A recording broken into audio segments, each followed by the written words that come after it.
Добар ден.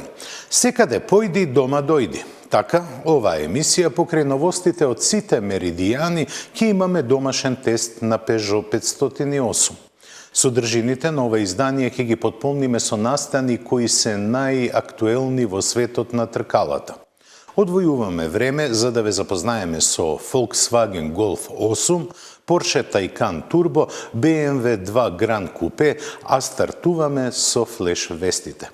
Уживајте во следните 30 минути.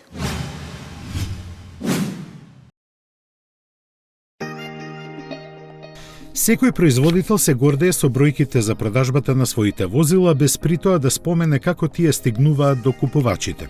Факт е дека дел од новите автомобили се пласираат преку сопствената мрежа, но најголем број од нив сепак се продаваат преку независни продавачи. Според податоците од западноевропските земји, најголем трговец со автомобили на стариот континент е швајцарскиот Емил Фреј. Располага со мрежа од 830 дилерски места, кои годишно продаваат 450.000 нови автомобили од дури 42 марки.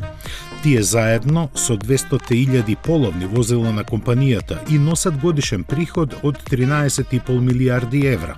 Со продажба од нешто повеќе од 120.000 нови возила годишно од второто до четвртото место доста блиску меѓу себе се наоѓаат белгискиот Делетрен Auto и британските Lookers and Inchcape.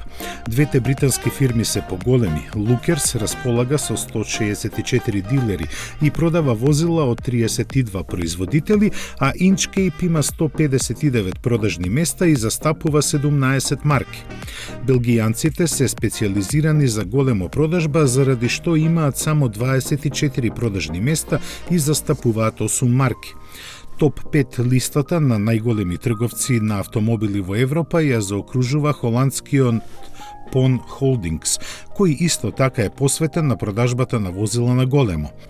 Затоа има скромна мрежа од 38 дилерства која продава по 110.000 возила годишно од 10 различни марки.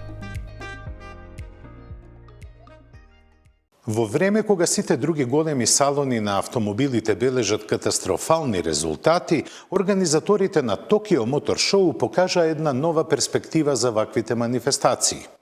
Под слоганот "Отворена иднина", тие успеа да соберат цели семејства кои генерално не ги интересираат автомобилите. Затоа придонесоа сите други активности како што се надпреварите во пинг-понг, трките со дронови, гледањето како роботи играат одбојка и слични со автомобилите тотално неповрзани работи. Главната забава сепак беше на тркала, иако не сосема во вистинското сваќање како што ние го имаме. Адреналинските видеоигри, возењето со автономни возила и виртуелната реалност доминираа над класичната изложба на автомобилски новитети, кои сепак не беа нималку запоставени.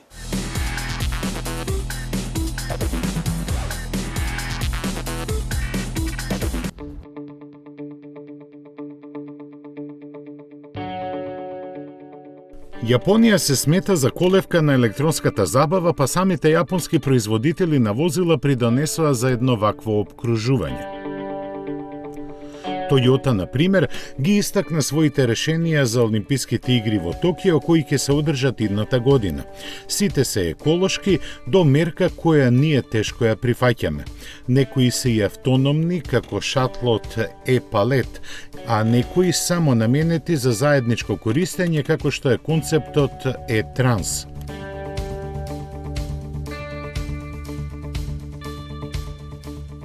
Други пак се премногу футуристички за да може да ги разбереме, до таа мерка што немаат ниту место за патници.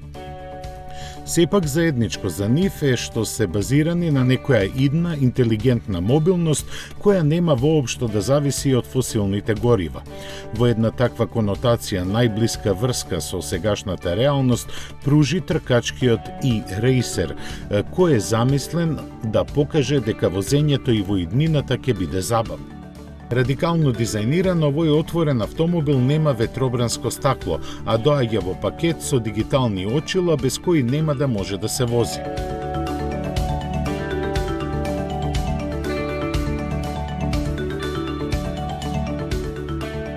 За разлика од Toyota, Honda беше многу приземна и ја представи новата генерација на Jazz, кој таму се нарекува Fit.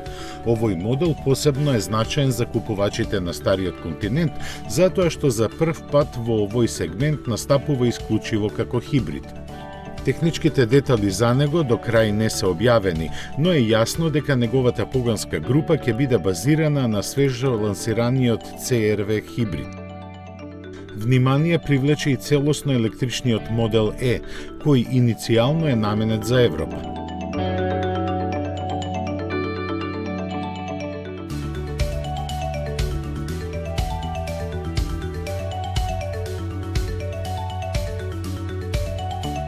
Сличен пристап имаше и Mazda. Овој производител, кој во домашни мерки се смета за мал, се представи со електричниот кросовер MX-30. Нарекувајќи го автомобил со батерии, а не батерии на тркала, јапонците сакаат да кажат дека тој не е настанат по секоја цена да се следат трендовите, туку дека при неговото конструирање се мислело и на околината и на возачот. Електричната погонска група му овозможува автономија од околу 200 км, но за жал други детали не се познати. Mitsubishi беше за нијанса порадикален и не се воздржуваше да покаже дека иднината ја гледа поинаку. Палетата новитети му беа искомбинирани од фейслифтинзи на постоечките модели и нови и веќе познати концепти. Тие всушност треба да ја предводат гамата во годините што доаѓаат, зашто заеднички настапија со ново лице.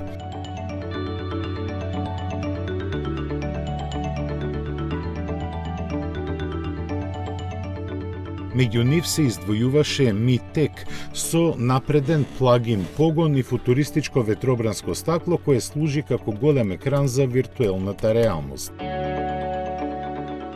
И Lexus настапи со идеи кои ја отсликуваат блиската иднина. Концептот LF30 има електромотори во тркалата, автономни способности и едно чудо нови и интересни технологии. Например, возачот може да ја подесува силата што тие испорачуваат, но и затемнетоста на страничните стакла. Полнењето на батериите е бежично, а внатрешноста премногу футуристички за да се коментира. Затоа пак надворешниот дизајн дава увид како ќе изгледаат моделите на марката во наредната деценија. Плејадата новитети на Сузуки ја предводеше интересниот концепт Ваку SPO, чиј заден дел може да се менува. Така овој ретро-инспириран модел лесно се трансформира од мал седан во практичен караван.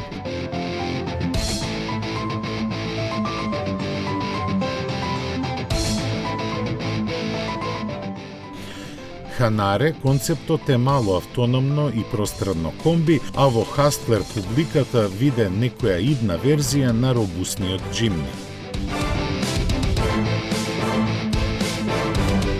Иако најмало од сите, Daihatsu настапи доста моќно.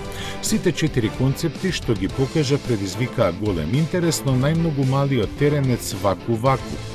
Личи на играчка, но за разлика од другите изгледа скоро подготвен за производство.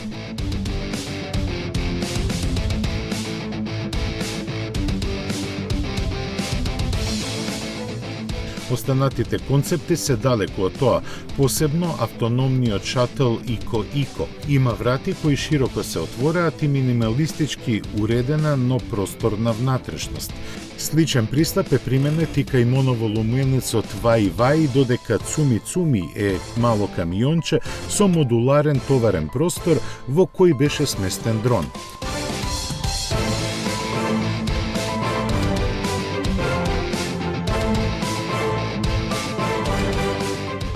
Nissan се определи за друг правец и го представи електричниот кросовер Aria. Во споредба со многуте концепти на салонот во Токио изгледот му е секојдневен без премногу футуристички црти. Слично е и во внатрешноста која е луксузно уредена и исполнета со нови технологии. Има автономни можности исто како и градскиот концепт ИМК.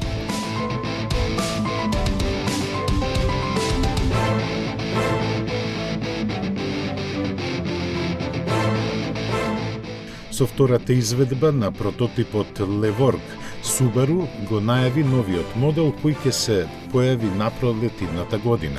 Затоа и нема никакви дизајнерски акробации како однадвор, така и однатре. Тие можеа да се сретнат во веќе видениот визив адреналин концепт, од кој можеби еден ден ќе се изроди симпатичен купе кросовер.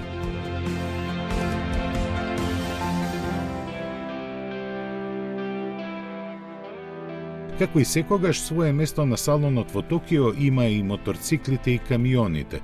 Во светот на двете тркала, големата јапонска четворка главно се задржа во сегашноста, представувајќи нови и обновени модели кои наскоро ќе се најдат на пазарот. Исклучок беше Ямаха, чии инженери не можеа да се воздржат и да не подготват нешто футуристичко. Слично беше и на штандовите на камионските производители, меѓу кои UD Trucks и Isuzu настапија со своји визии за иднината, а останатите само со нови технологии.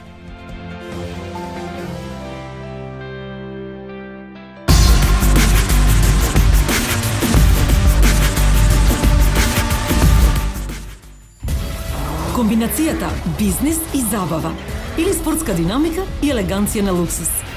Звучат неостварливо, но реално се. Кај Audi Q8.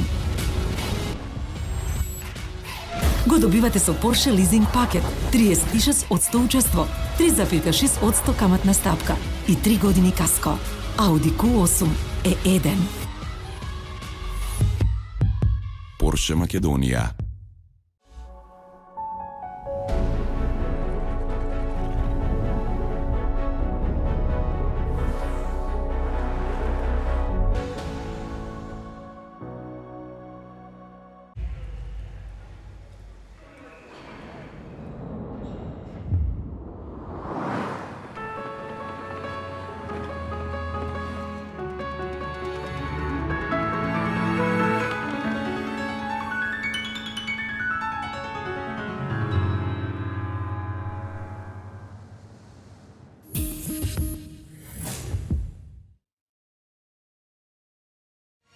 Би сакал да ви се представам себе си во неколку зборови. Би рекол елегантен, единствен секако, секогаш самоуверен. Како мојот автомобил, новиот Kia Proceed, храбар потек. Некои сакаат тишина. Некои сакаат забава. Некои сакаат префинетост. Не. А некои комфорт. Некои сакаат практичност и се да им е при рака. Но сите сакаат хибрид и сите сакаат Corolla. Новата Corolla седан од 16.990 евра. Метрополис, број 1 радиомрежа.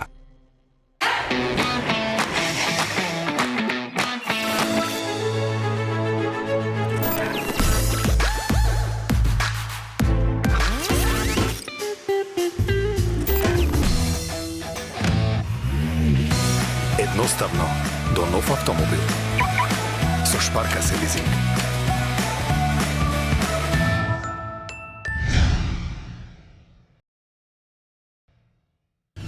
Откога се појави во 1974 година, стана јасно дека ќе биде нешто посебно. Првите две генерации беа актуелни по 9 години, додека најкраток век имаше шестата која обстана само 4 години на пазарот. Во своето портфолио имаше пикап, кабриолет и караванска каросерија, а титулата автомобил на годината во Европа ја освои 2 пати. Пред 7 дена беше представена 8-та генерација, која вкупната бројка на продадени примероци од повеќе од 35 милиони се очекува осетно да ја зголеми. Дами и господа, ви го представуваме Golf 8.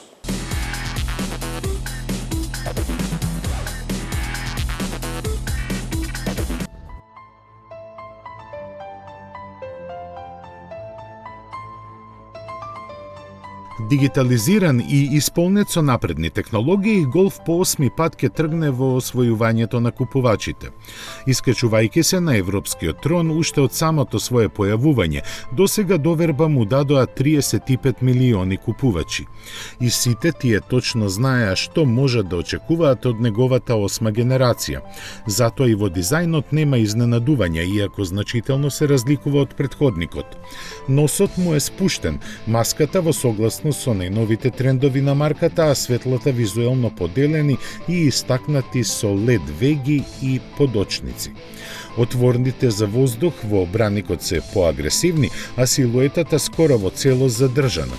Динамиката истакната со силната карактерна линија, која е извлечена скоро по целата должина на возилото. И задниот дел е дизајнерски фамилиарен, со изменети светла и друг браник. Вистинската револуција во однос на сегашниот модел е во внатрешноста. Доминира големиот дигитален кокпит кој визуелно е споен со екранот на централната конзола. Готово сите команди се извршуваат преку него, така што копчења скоро и да нема. Исполнетоста со нови технологии продолжува и под кожата и со право новиот Голф се нарекува најпрогресивен досега. Се отклучува со мобилен телефон, а комуницира со другите возила со кои меѓусебно се предупредува за опасностите на патот. Располага со систем за полуавтономно возење кој функционира до 210 км на час и може сам да се управува, забрзува или запира. Возачот сепак мора барем една рака да држи на управувачот затоа што законот не дозволува поинаку. Дел од опремата, како што се адаптибилниот темпомат, управувањето на инфозабавниот систем со гласовни команди и слично, може да се инсталира преку интернет. Клима уредот е тризонски со сосема нови функционалности, како грејење на рацете, на пример. Рачката од DSG менувачот веќе не е ни рачка, туку мал електронски поврзан џојстик. Голфот од 8-та генерација е поставен на нова верзија на познатата модуларна платформа и за малку е поголем од претходникот. Моторизацијата ја предвода точно 5 хибридни верзии, сите базирани на 1,4 литарски бензинец. 3 од нив, кои располагаат со 110, 130 и 150 конски сили, имаат 48 волтен благ хибриден систем, кој возачот нема ни да го забележи во возењето. Поинакви се плагин моделите со 204 и 245 коњи и двата со батерија од 13 киловат-часа која овозможува 60 на електрични километри. Основниот мотор ќе биде трицилиндричен со 90 и 110 конски сили, а на врвот на понудата се наоѓа 300 конски силниот TSI. Дизел агрегатот е сосема нов од 2 литри и ќе се нуди со 115 и 150 конски сили. Продажбата на Голф 8 ќе започне во декември, а цените официјално не се објавени. Електрификацијата која го зафати Порше малку ги разгневни поклениците на автомобилите кога поимот турбо го смести во името на електричниот Тајкан. Полека, но сигурно страстите се смируваат, сваќајќи дека тој поим нема апсолутно никаква врска со техничките карактеристики на Тајкан, туку е метафора за неговите перформанси.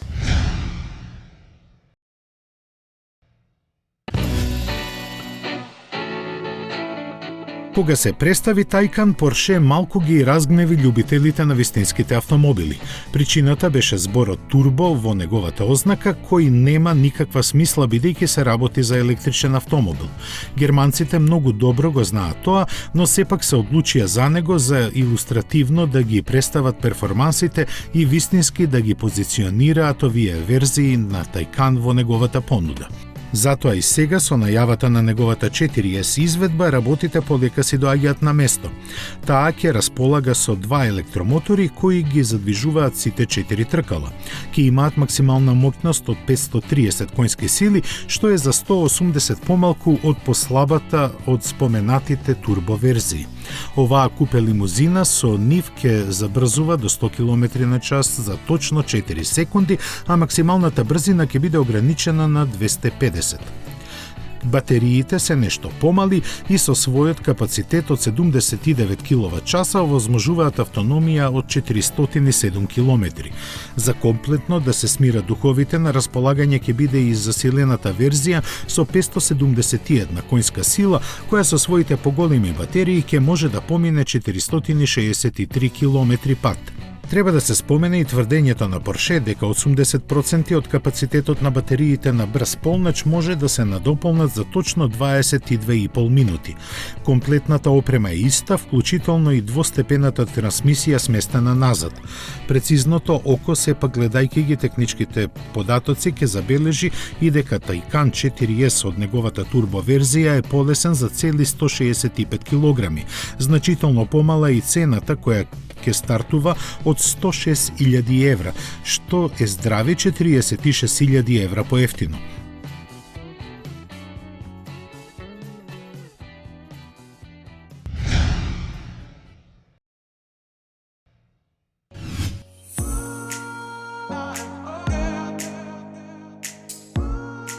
Иако бројките за продажба се двојбени, BMW не се откажува од протежирањето на своите Гран Купе модели. Посебно некога е предизвикан од Мерцедес, заради што и серијата 2.8 во вакво издание. Сепак да бидеме искрени, воопшто не изгледа лошо. Напротив, со комбинирањето на 4-вратната купе каросерија и најновите стилски детали добиене на вистина провокативен изглед. Динамичноста излегува од секое ќоше, но елегантноста е задржана. Меѓу лесните светла напред, за среќа се наоѓа маска која само благо е истакната. Спортскиот изглед дополнително е нагласен со отворите за воздух и големите тркала зад кои дзиркаат обоени клештите на сопирачките. Назад се забележува дискретниот спойлер, а под поклопецот на моторот се наоѓа скромен асортиман турбомотори. Основниот е трицилиндричен со 140 конски сили, а на врвот е потентниот дволитарски со 306 коњи. Сосема доволен за достојни перформанси, тој воедно доаѓа и со автоматски менувачи и погон на сите тркала. Меѓу двата бензинци се има сместено и еден дизел со 190 конски сили, но најзначајното е што технички овој модел не е ништо повеќе освен новата серија 1 во друго пакување. Поставена на новата платформа со иницијален погон напред, за разлика од купе верзијата на серијата 2, која се уште е чисто крвен BMW со задни погонски тркала. Тоа малку ќе ги разочара заколнатите љубители на марката, но ќе ги израдува сите останати. Во прилог на тоа е и внатрешноста во која се е веќе видено. Сепак, богато е подполнета. Дигитална инструмент табла, инфозабавен систем кој се командува со глас и гестикулации, најнови безбедносни асистенти. И сето тоа за цена од 32.000 евра, која кај најскапата верзија се искачува двојно повеќе. За блиската иднина е најавен и хибриден модел за кој баварците ништо не кажа.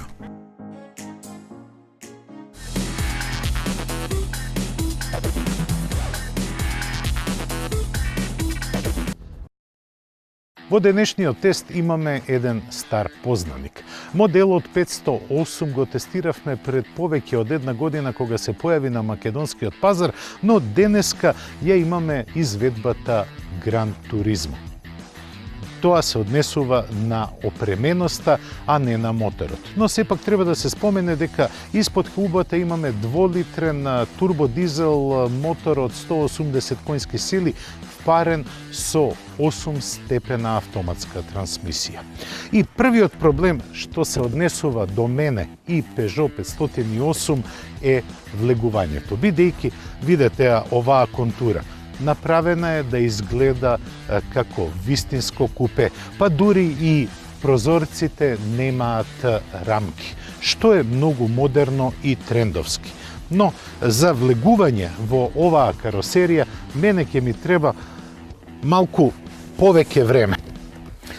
Поради нискиот профил, мене ми е тешко влегувањето, а исто така возилото е многу ниско, има многу ниско тежиште, но кога ќе влезам внатре, се чувствувам како дома. Се ми е на дофат на рака и се изгледа модерно и раскошно.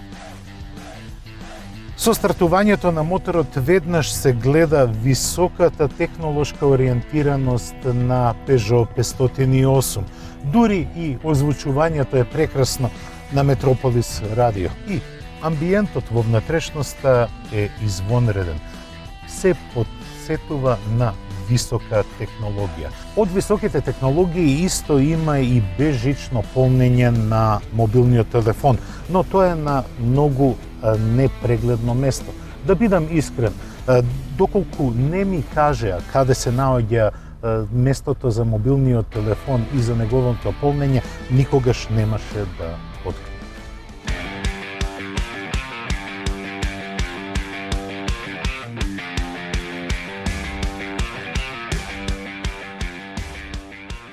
Иако дизел моторите се анатемисани во земјите на Европската Унија, тие сепак зазимаат добар дел од колачот на пазарот. Пред се поради нивната економичност, високата технологија која ги направи да се еколошки, но и поради возните својства, бидејќи дизел моторите имаат многу подобар вртежен момент отколку бензинците, па затоа нема потреба од големо форсирање на моторот и на менувачот. Кога сме кај моторот, тој има 180 конски сили и парене со 8-степен автоматски менувач, кои даваат извонредно лежерно чувство во кабината.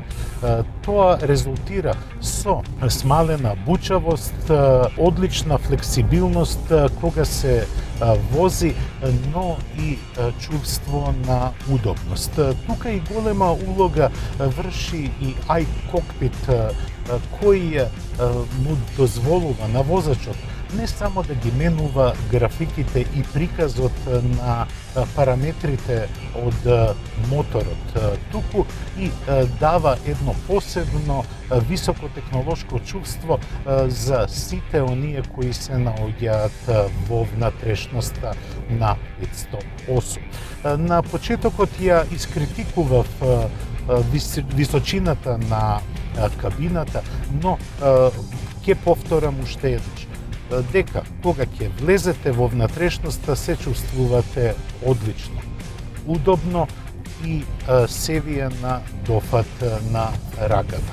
Што се однесува до подбирањето, тука имаме 3 опции на возење. Се разбира контролирани од електрониката, па затоа постои нормален мод на возење за оние кои сакаат да заштедат и да има помалку CO2 емисии, има и еколошки мод на возење, како и спортски. Во спортскиот мод на возење амортизерите се укрутуваат и воланот дава поинаков фидбек, односно поинаку се однесува во однос на управувањето. Тогаш возачот нема потреба да прави големи покрети со и онака спортски концепираниот волан. Неговата големина е доста помала отколку кај другите возила, а во оваа изведба имаме и прекинувачи за воланот со кој можете да манипулирате со 8-степениот автоматски менувач.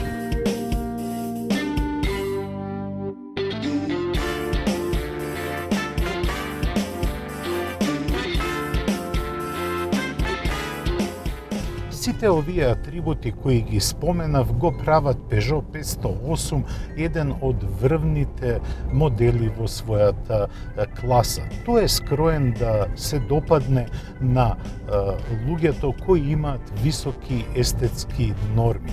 Целиот дизајн, не само надворешниот, туку и внатрешноста е скроена да ги задоволи високите норми на модерните луѓе. Или пак, како што сакаат да ги наречат, на хипстерите.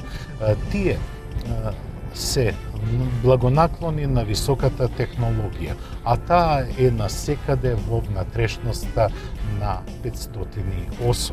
Самиот изглед е извонреден, бидејќи употребените материјали во внатрешноста се високо квалитетни, но и за Peugeot нетипично. И од овој модел почнува високото ниво на прецизна изработка на внатрешноста. Возачот во неа се чувствува како да е гушнат со самиот автомобил, а и самото потпирање го прави чувството на возачот, но и на оние кои се возат во внатрешноста на 508 да уживаат.